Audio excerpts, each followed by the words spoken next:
Establishing marketing goals is critical to the success of your Pinterest marketing. Countless entrepreneurs and businesses have set up a Pinterest presence, made a few posts, and then let it sit untouched for months or even years. This is usually due to a lack or absence of goals. So, before you even begin establishing any sort of Pinterest presence strategy, you need to establish clear marketing goals. Your goals should be specific, measurable, and attainable. They can be long-term, short-term, or a mix of both. Deadlines and milestones can be helpful as well. I want to increase my social following would be an example of a bad goal that will likely result in your marketing efforts petering out after a while, because there's no specific milestones. I want to gain 1,000 likes by Christmas is an example of a good goal. It's specific, measurable, and certainly attainable. Below are some examples of the various goal categories you might be interested in for Pinterest. First up, traffic to website. And here we're talking about sales, leads, or content marketing. Probably one of the most popular goals of Pinterest marketing is to funnel your Pinterest traffic back to your own web properties. After all, most businesses don't do business on Pinterest per se. You're leveraging Pinterest to obtain traffic and convert that Pinterest traffic into brand followers, leads, prospects, and customers. So maybe your goal is to get people to a landing page with a free offer where they can subscribe to your list and become a lead. Maybe they're being sent to a sales page or an e-commerce store. Maybe you just want to do some content marketing and send them to your blog. Whatever the case, the end goal for a lot of businesses will likely be bringing Pinterest traffic away from Pinterest and over to their own web properties. Next up, there's social following, or Pinterest as autoresponder. In this goal category, your aim is to build a large number of followers.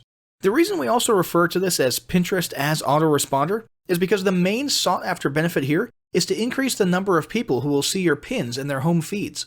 In this sense, your Pinterest posts become similar to sending out email broadcasts via your autoresponder. If you grow a large enough community, this can be very beneficial and turn into a huge source of free organic traffic for your business.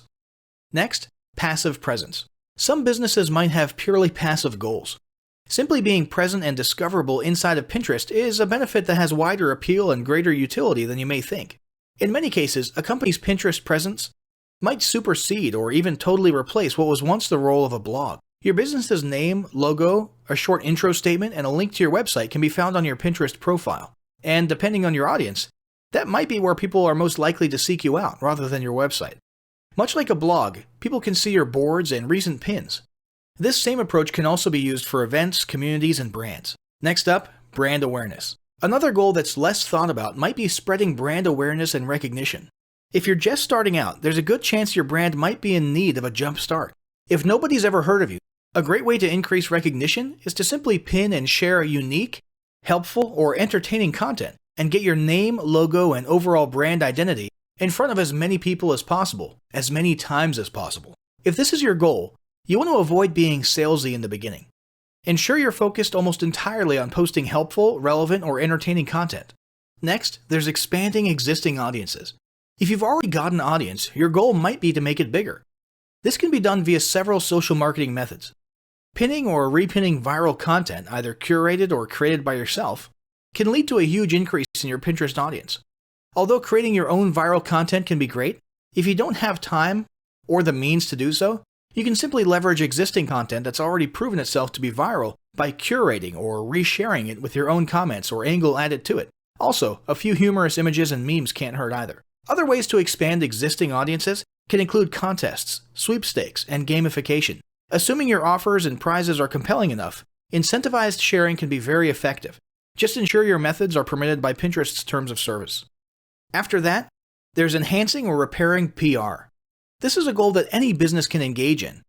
Non-sales related PR campaigns can include pinning photos or videos that foster positive value and goodwill, or even involvement in noble causes or social movements. On that last one though, be careful not to alienate half your prospects if the movement is too political or ideological. Did your business recently donate to a charity, or build a school in a third world country? Serve food at a local pantry? These are all things to pin about. These don't necessarily need to be about things that your business participated in. They can be content about general things like a heartwarming video about helping the poor or caring for the elderly. Special holidays like Christmas, Thanksgiving, or Mother's Day also present opportunities to leverage emotions, foster goodwill, and enhance your public relations. If necessary, PR repair can be done as well. If your business recently had a mishap or did something that caused negative PR, A campaign of PR enhancement like described above can work wonders in improving your public image. Last but not least, there's market research. This is a hugely beneficial goal of Pinterest marketing. If you're just starting your business or going down a new path, Pinterest can be an excellent place to learn more about your audience and your market. This can be done in a structured way by pinning to things like surveys and questionnaires, or in a less structured way by simply engaging with your audience, commenting, asking questions, and so on. Also, lurking or conversing in Pinterest boards related to your industry can teach you a ton about what your customers want and who they are. Beyond that, you can monitor your competitors' profiles and boards to see what their customers like and what they're complaining about, so you can adjust your business accordingly. Creating your own board and engaging within it is another great way to get a constant stream of market and audience data flowing into your business. Ultimately, your goal should be to come up with 1 or 2 ideal customer avatars that you can then base your marketing and product development on.